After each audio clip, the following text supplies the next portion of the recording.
नमस्कार, मैं दिव्या और इस वक्त आप देख रहे हैं झलको दिल्ली। देश की राजधानी दिल्ली में आपराधिक मामले बढ़ते जा रहे हैं और हर रोज दिल्ली के अलग अलग इलाकों से लूटपाट जैसी वारदातें सामने आ रही है। कहीं ना कहीं दिल्ली की सुरक्षा व्यवस्था से लेकर कानून व्यवस्था पर भी सवाल इस वक्त खड़े होते नजर आ रहे हैं।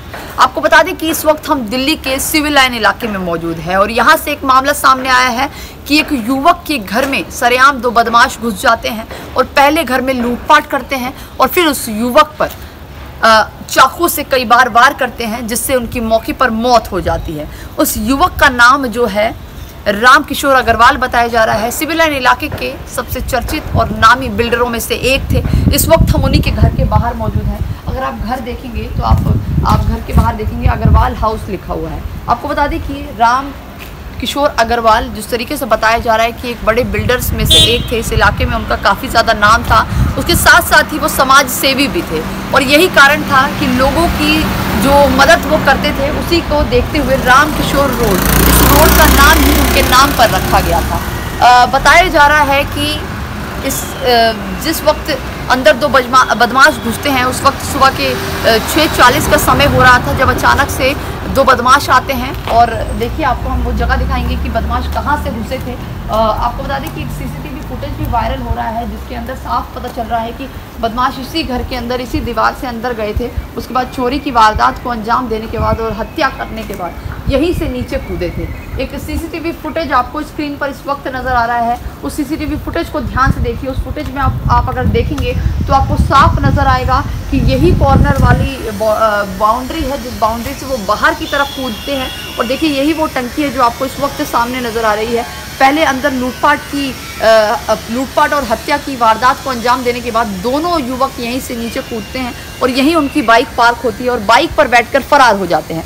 सवाल ये है कि ये जो पूरा इलाका आपको नज़र आ रहा है, ये बेहद ही पॉश इलाका है और यहाँ पर 3 दरवाजे हैं। 2 दरवाजे रात के समय बंद कर दिए जाते हैं, लाजमी है। एक दरवाज़ा सिर्फ अंदर आने के लिए खुला होता है, उस पर भी सुरक्षा गार्ड बैठा होता है। लेकिन जब सुबह 6:40 का जो समय बताया जा रहा है, उस वक्त जो सुरक्षा गार्ड बैठा था, उसका नाम नागेश है। ये दोनों बदमाश अंदर आते हैं और उससे कहते हैं मंदिर जाना है, लेकिन मंदिर कोई भी अंदर नहीं है, इसलिए जो गार्ड है वो मना कर देता है। लेकिन जब गार्ड को थोड़ा शक होता है तो वो अंदर की ओर घूमने के लिए आता है और आसपास चेकिंग करने के लिए आता है कि कोई अंदर आया तो नहीं है। तभी अचानक से देखता है कि यहीं से 2 बदमाश नीचे की ओर कूदते हैं और उनके पास एक बड़ा सा बैग होता है। बताया जा रहा है कि घर के अंदर एक 2-3 बड़े बड़े बक्से रखे थे, उसके अंदर भारी रकम थी, लेकिन ये अभी तक नहीं पता लग पाया है कि उस बक्से के अंदर कितनी रकम थी और कितने पैसे यहाँ से गायब हुए हैं। लेकिन बताया ये जा रहा है कि पहले वो सारे पैसों को लूटते हैं और उसी बैग के अंदर भरते हैं। उसके बाद राम किशोर अग्रवाल पर 4 बार चाकू से हमला करते हैं, जिसमें 2 बार पेट पर चाकू लगा है और कुछ पीठ पर लगी थी, जिसके बाद उनकी मौके पर ही मृत्यु हो जाती है। जैसे ही गार्ड को इस बात की भनक मिलती है, वो तुरंत आता है और डोरबेल बजाता है, जिसके बाद उनका जो बेटा है, जिनका नाम विशाल अग्रवाल बताया जा रहा है, वो तुरंत नीचे आते हैं और दिल्ली पुलिस को फ़ोन करते हैं, जिसके बाद मौके पर पुलिस पहुंचती है। हालांकि आपको बताएं कि 8 टीमों का गठन किया गया है इस बात का पता लगाने के लिए कि कौन वो 2 बदमाश थे जिन्होंने हाई सिक्योरिटी और इस पॉश एरिया में घुसने की हिम्मत करी और इतनी बड़ी वारदात को अंजाम देकर फरार हो गए। आप देखेंगे तो ये पूरा इलाका, जो आपको पूरा एरिया नज़र आ रहा है, ये बेहद ही सुरक्षा, यहाँ पर बेहद ही बहुत ज़्यादा सुरक्षा होती है। कोई भी व्यक्ति बिना किसी परमिशन के अंदर नहीं आ सकता है और इस तरीके से सुबह के समय इस क्षेत्र में घुसना और चोरी और हत्या की वारदात को अंजाम देकर जाना बेहद ही अपने आप में एक बड़ा सवाल खड़ा करता नज़र आ रहा है। क्योंकि आपको बता दें, मुख्यमंत्री आवास से लेकर LG आवास और सिविल लाइन पुलिस स्टेशन यहाँ से ज़्यादा दूरी पर नहीं है, कुछ ही किलोमीटर पर यहाँ पर ये तीनों चीज़ है। उसके बावजूद भी इस पूरे इलाके में इतनी सुरक्षा होने के बाद भी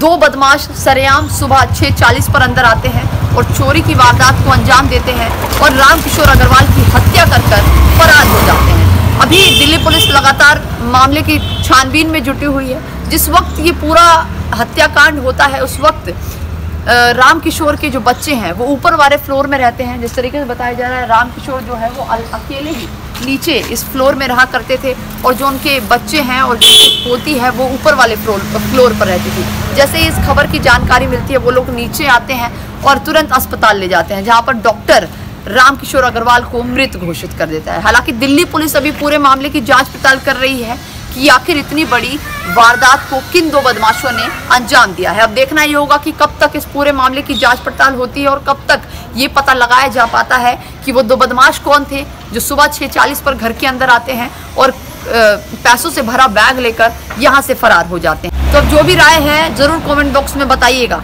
कहीं ना कहीं इस घटना को देखने के बाद कानून व्यवस्था और हमारे प्रशासन पर एक बहुत बड़ा सवाल खड़ा होता नजर आ रहा है कि इस क्षेत्र में और पूरी दिल्ली में अलग अलग क्षेत्र से हत्या के, लूटपाट के और ना जाने आपराधिक मामले जो हैं कितने सारे निकल कर आ रहे हैं। कुछ मामलों को दबा दिया जाता है और जिनको दिखाया जाता है उनमें कार्यवाही में कहीं ना कहीं बहुत समय लग जाता है। तो ज़रूरी है कि आप इस वीडियो को ज़्यादा से ज़्यादा शेयर करें ताकि हमारा जो प्रशासन सोया हुआ है वो जागे और लोगों की हत्या और इन आपराधिक मामलों को होने से रोका जा सके। तो जो भी राय है कमेंट बॉक्स में ज़रूर दीजिएगा। कैमरा पर्सन खुशीलाल के साथ मैं दिव्या, झलको दिल्ली।